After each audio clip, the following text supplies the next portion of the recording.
Cordial saludo. Voy a realizar la presentación de la fase 4, Introducción a la Proteómica, tutor René Montero Vargas, presentado por María Alejandra Pérez Palacino. La actividad consistía en contestar unas preguntas correspondientes a un artículo científico. La primera pregunta es: ¿en dónde se desarrolló la investigación? Centro de investigación, autores, país, revista en donde se publicó. Para la investigación de análisis proteómico de proteínas de almacenamiento en Phaseolus vulgaris asociados con la resistencia al estrés hídrico, se llevó a cabo en el Centro de Investigación de la Escuela Superior Politécnica Litoral en Guayaquil, Ecuador. Sus autores: Jeffrey Vargas, Dainet Sosa del Castillo, Nardi Díaz. Pues el país de desarrollo fue Ecuador. La revista que publicó el artículo científico fue la de Environmental and Experimental Botany. El artículo fue presentado en el 2024. Su contexto, bueno, el cultivo de frijol es un cultivo que es de gran importancia en Ecuador, ya que digamos que ofrece diferentes beneficios tanto en un ámbito nutricional como en la fertilización del suelo por ser fijadores de nitrógenos. Es por esto que este estudio se realizó o buscó analizar las proteínas de almacenamiento del frijol para identificar algunos patrones asociados al estrés hídrico, a la resistencia al estrés hídrico, utilizando algunas herramientas de proteómica como la electroforesis bidimensional y la espectrometría en masas.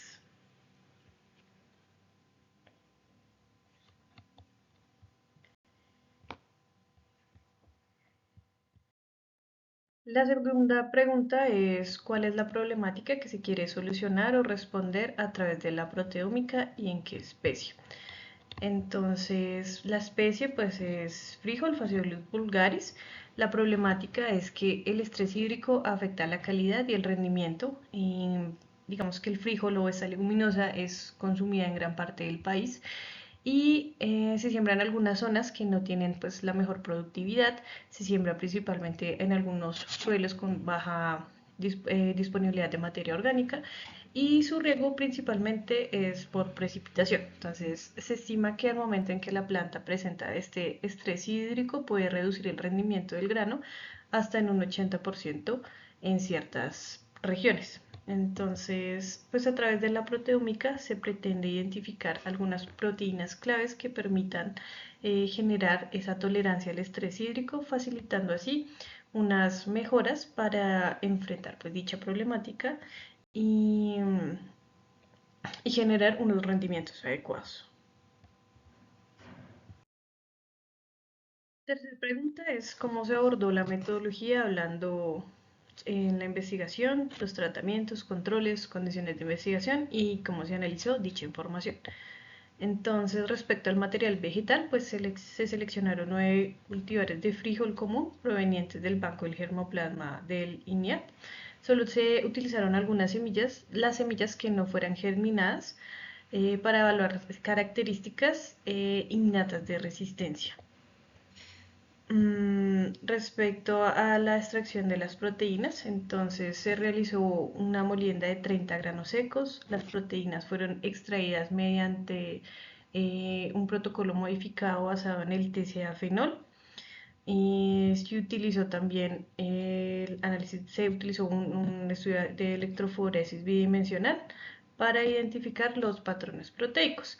Los puntos proteicos seleccionados fueron analizados mediante espectrometría de masas y eh, para el análisis de datos, pues los datos fueron procesados primero con un software especializado como es PDQuest y MetaboAnalyst.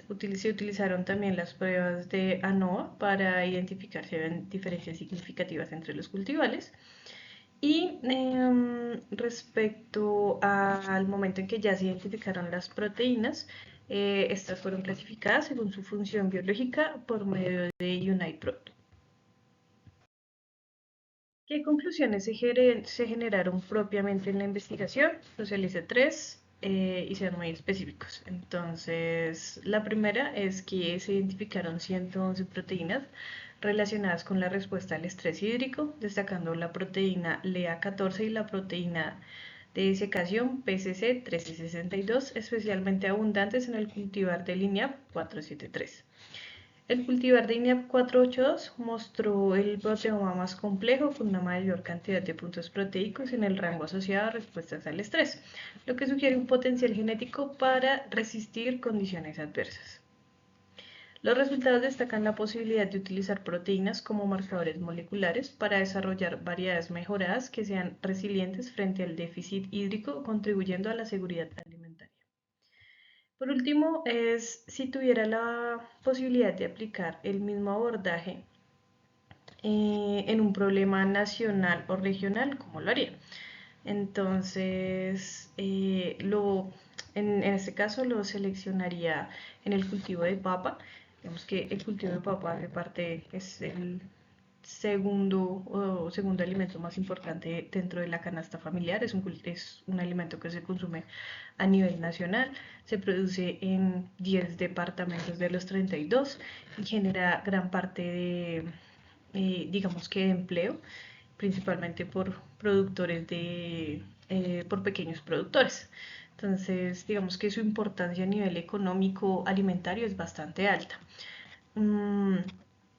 El cambio climático pues ha intensificado los periodos de sequía, lo que ha reducido significativamente los rendimientos, particularmente pues el estrés hídrico afecta lo que es las etapas de floración y de tuberización, disminuyendo pues el rendimiento en esta. ¿Cómo pues sería la metodología? Entonces primero sería la selección de las variedades. En Colombia, generalmente todo lo que es la región andina, se tiene estimado que hay unas más de 1000 variedades de papas. Sin embargo, registradas y comerciales acá en Colombia tenemos alrededor de unas 13 a unas 15 variedades. Las principales de consumo serían las Yacolcapiro R12 para la industria, la pastusa para consumo en fresco, la sabanera, la ica única y la betina. Entonces, primero pues se seleccionarían estas variedades. Respecto al diseño y los tratamientos, entonces lo ideal sería realizarlo bajo condiciones controladas y de campo, evaluando estas variedades. Eh, las plantas serían sometidas, digamos, como también a unos tratamientos de déficit hídrico para comparar digamos, como aquellos controles en algunas etapas específicas. Lo ideal sería hacerlos como en formación de floración y en tuberización para identificar en qué momento es más relevante. El tercer punto pues, sería la extracción y el análisis proteómico. Entonces, para este caso, pensaría que se podrían recolectar algunas muestras de hojas, de flor o de los tubérculos en las diferentes etapas de desarrollo de la planta. Las proteínas serían extraídas utilizando creería yo que también puede ser el mismo protocolo que se utilizó en frijol, teniendo en cuenta que es ideal indagar sobre la función de estas proteínas. Entonces también sería el de TCA-fenol. Y también creería que se podría utilizar la electroforesis y espectrometría de masas. Respecto pues a los análisis, de igual manera que en el estudio de frijol, serían procesados para identificar las proteínas relacionadas con la respuesta al estrés, utilizando las herramientas que se mencionaron, y también utilizaría UNADPROT para clasificar las proteínas según su función. Y pues los resultados esperados sería poder identificar cuáles son esas proteínas asociadas o específicas que respondan a la tolerancia al estrés hídrico pues, en las variedades mencionadas.